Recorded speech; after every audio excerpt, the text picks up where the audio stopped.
Hey, welcome back to the spot for Euro Fantasy. I'm Asa Rehman. I hope you're doing well. I hope your fantasy team is doing well. If they aren't, that's okay. Maybe we can help you out. In this video, I'll be going through a wildcard chip scenario, a limitless chip scenario, and my current situation, which is no chip at all because I use my wildcard in MD2 and I want to save my limitless chip for the knockout stages. That means I have just 2 transfers to use ahead of MD3.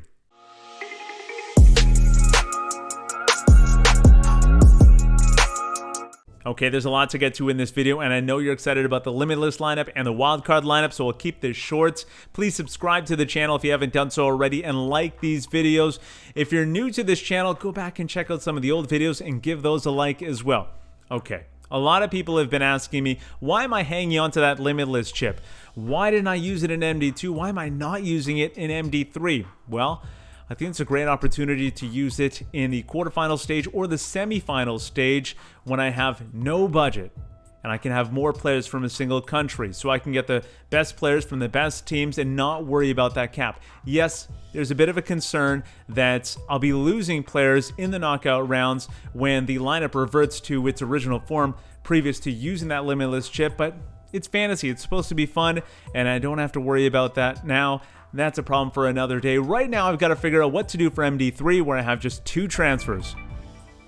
So there's a look at my current lineup, and before we get to my 2 transfers, a quick shout out to our partner, the Kickoff Coffee Company. Use the promo code SPOT15 to get 15% off your purchases. You can get coffee, you can get some really cool merch, and the promo code SPOT15 works for all of it. So make sure you check that out. Details in the description. Okay, as for the 2 transfers, 2 things staring me down and really glaring when I look at this lineup. It's the Italian assets. I got 3 of them, and I have 3 Netherlands players as well. So I'm going to have to address that, because they don't have a whole lot to play for. They've already advanced. So Italy first. I do have the benefit of seeing their lineup before I lock in this deadline, but Insigne is the one that I think I'm probably going to move out, especially if he doesn't start.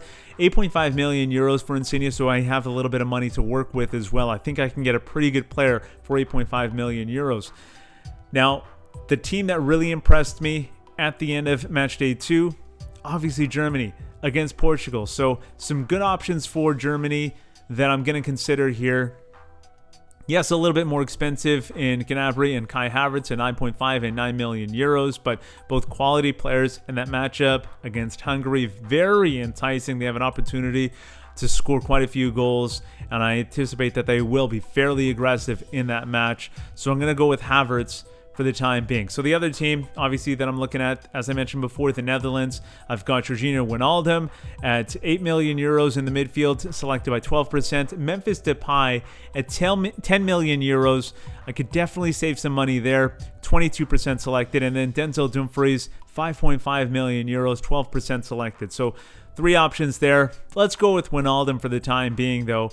And at 8 million euros, I believe I have a budget at 7.5 now, because of the purchase of Havertz. So I can't get Gnabry, unfortunately, but still have 7.5 to work with. And look at that. Okay, Gundogan, 7.5 million euros. I like that. He plays well. And again, that matchup against Hungary should be an opportunity for Germany to score some big points.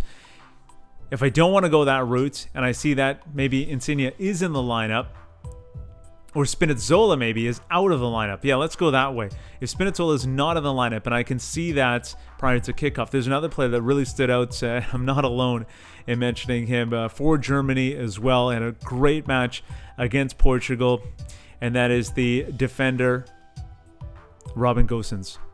Right there, 5 million euros for him. That's a great bargain.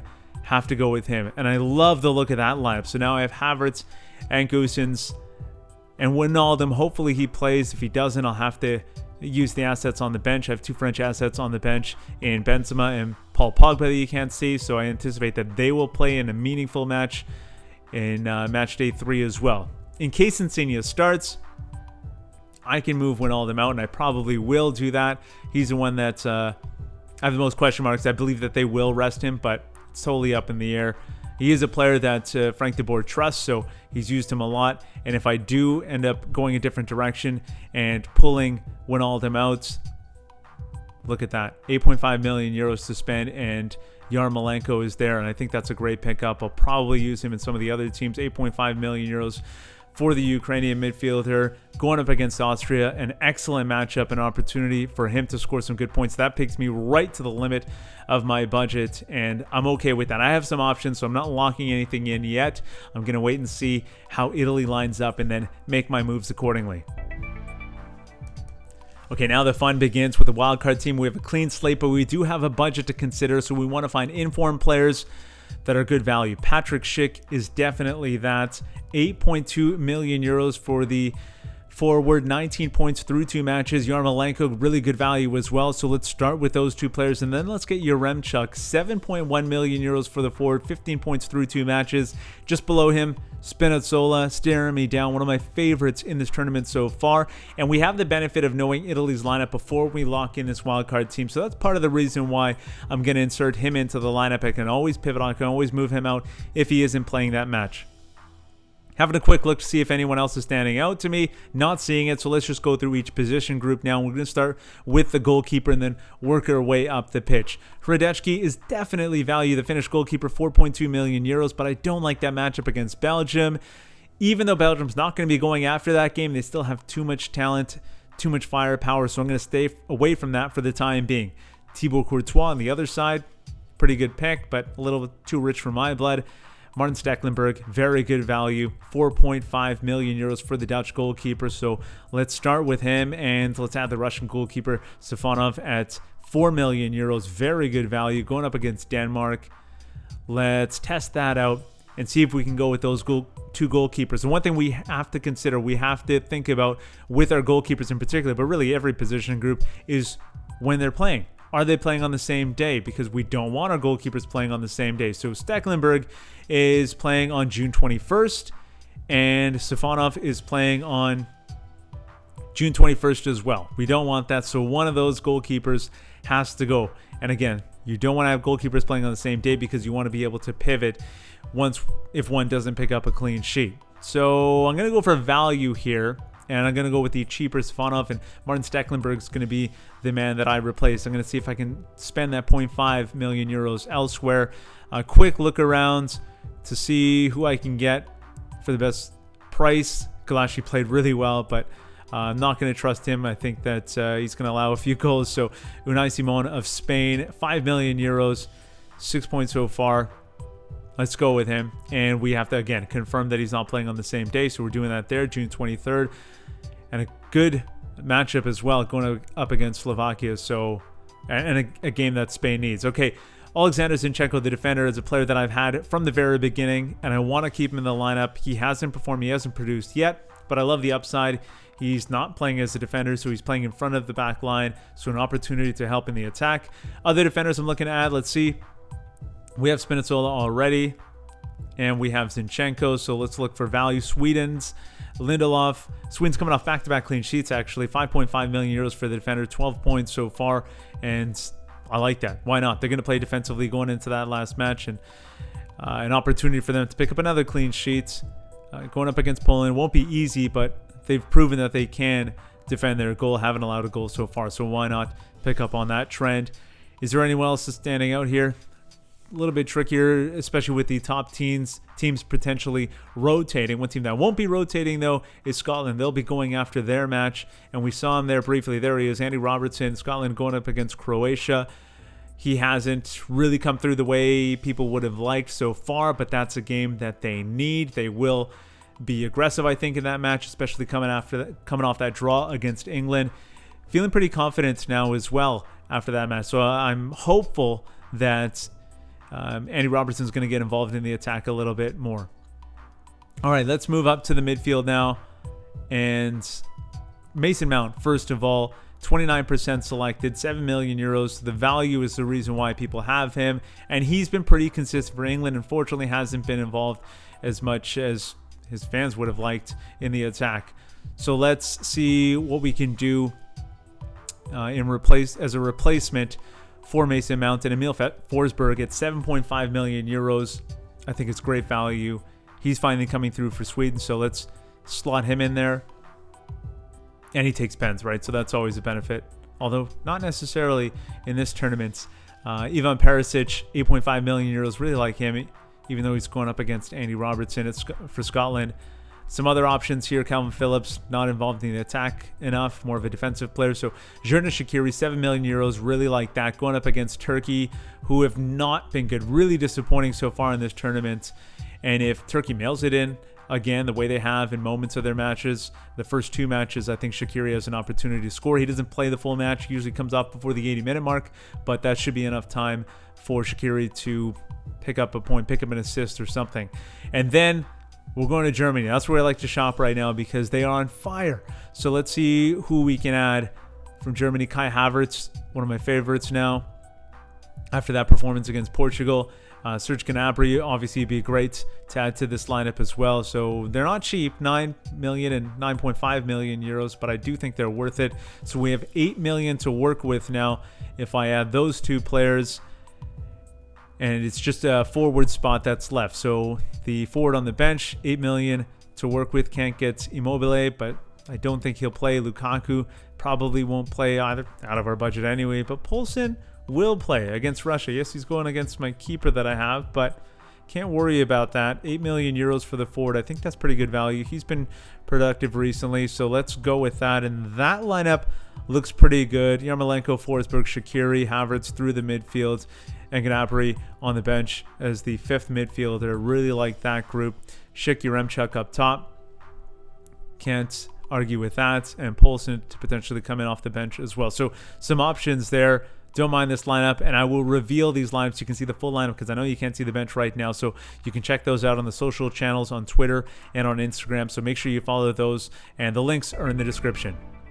Okay, some of you may have noticed that the last lineup was slightly over budget, 0.3 million euros. That's because of the price increases, so I had a little bit more room to work with. But if you want to keep this under 100 million euros, well, here's what we can work with. It's a simple fix, really. Let's take those 2 forwards out and then find replacements. So Yaremchuk at 7.1 is out, and Patrick Schick at 8.2 million euros would come out as well, and that would give us 15 million euros to work with to find 2 forwards. Plenty of cash to work with, so we should be able to do that without much problem. Poulsen's already on the bench, so we don't have to worry about that. Schick again at 0.2. We can't pick any players that have seen price increases, so we can pick guys like Shuba or Mbolo. Yes, the Swiss forward does have a goal in this tournament.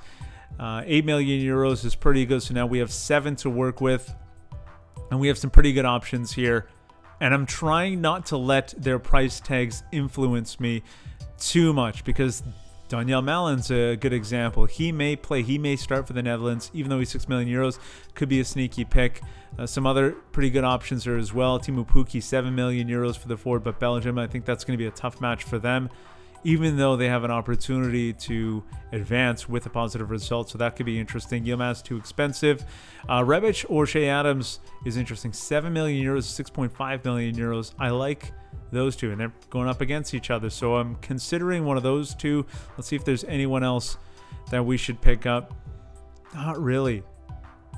Yeah, not really. I think we should select one of those 2, either Rebic or Shea Adams. And I said it earlier, I don't want that price tag to dictate. Even though I have 7 million euros to work with, I think I like Shea Adams a little bit more, 6.5 million. So that's what I'm going to go with. I'm going to go with Shea Adams to come up with a goal in that match. It would be huge for Scotland. I'm going for the story a little bit, I guess. So those are the 2 changes. We're 0.5 under budget with this wildcard lineup. And finally, Limitless time. No budget to worry about. Just get the best players on the best teams with the best matchups. So we can just sort this according to price. And Cristiano Ronaldo going up against France, it really doesn't matter who he's playing against. The guy finds a way to score. So we're going to go with Ronaldo, and we're going to go with Mbappe as well. 12 million euros. He's supposed to, right? And he's going up against Portugal, who can't defend at this tournament for some reason. So I feel good about those 2 players. Who else should we add? Benzema's been a little bit disappointing. Thomas Müller, maybe. Morata, though, in a game that Spain needs, he's been their number 9. I believe that he will be trusted and played in that position.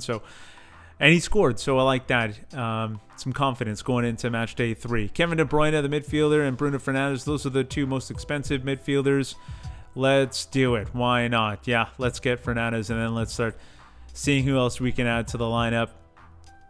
look at that. Gareth Bale, Raheem Sterling, no thank you. Not consistent enough for me. You know, Bale's been all right, but I don't like the matchup necessarily going up against Italy. Let's add Sterling for now, just for the time being, and then we can always come back and change that. Kai Havertz I really like in their final matchup against Hungary, so let's put him in. And then the fifth final spot, Diogo Jota, actually coming off a pretty good game, even though they're going up against France, which will be a tough matchup. It could really open up when we saw how that happened in that Germany match. So let's go with Jota for now, and now let's figure out our defenders. And this is a tricky one because these prices were made ahead of the tournament, and some of it just doesn't seem right. So even though we're priced, or we're sorted according to price here, it's hard to know who the best options are, who have been the most consistent and productive players. Let's start with Laporte. Very good player for Spain, and again, a game that they need against Slovakia. So we'll start with that one and see who else we can add. Jordi Alba sitting there looking at me. Luke Shaw, though, I actually like that one. He is coming off an okay game, and he has an opportunity against the Czech Republic to contribute in their attack. So let's add him. Luka Dean against Portugal. Tempting, but no. Let's see who else we can add. And you have to be a little bit creative. Look at the values of some of these players. Some of them not even starting, and they're over 5.5 million euros. Rudiger, though, I think that's pretty good value. Not that value matters here. 5.5 for the German defender, and he will play in that game against Hungary. Pretty confident about that. Alexander Zinchenko, mentioned him a few times. I think he has an opportunity against Austria to contribute through an assist or even a goal. So let's go with him. And then Lindelof, 2 straight clean sheets for Sweden going up against Poland. Let's test that out, see if they can make it 3 straight through the group stage. Then the goalkeepers, 2 really good ones there. Manuel Neuer and Thibaut Courtois.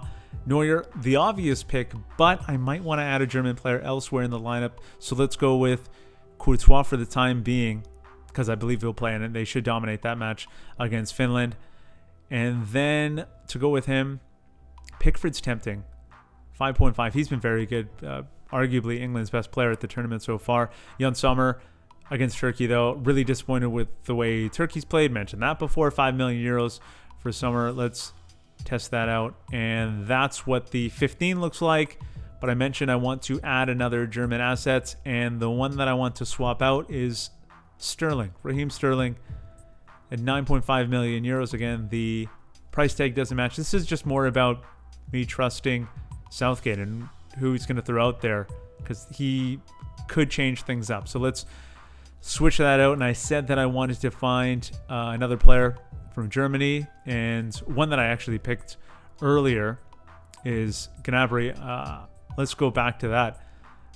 Let's get Gnabry in this Limitless team as well. So Havertz and Gnabry both in this team, and I like the look of that now.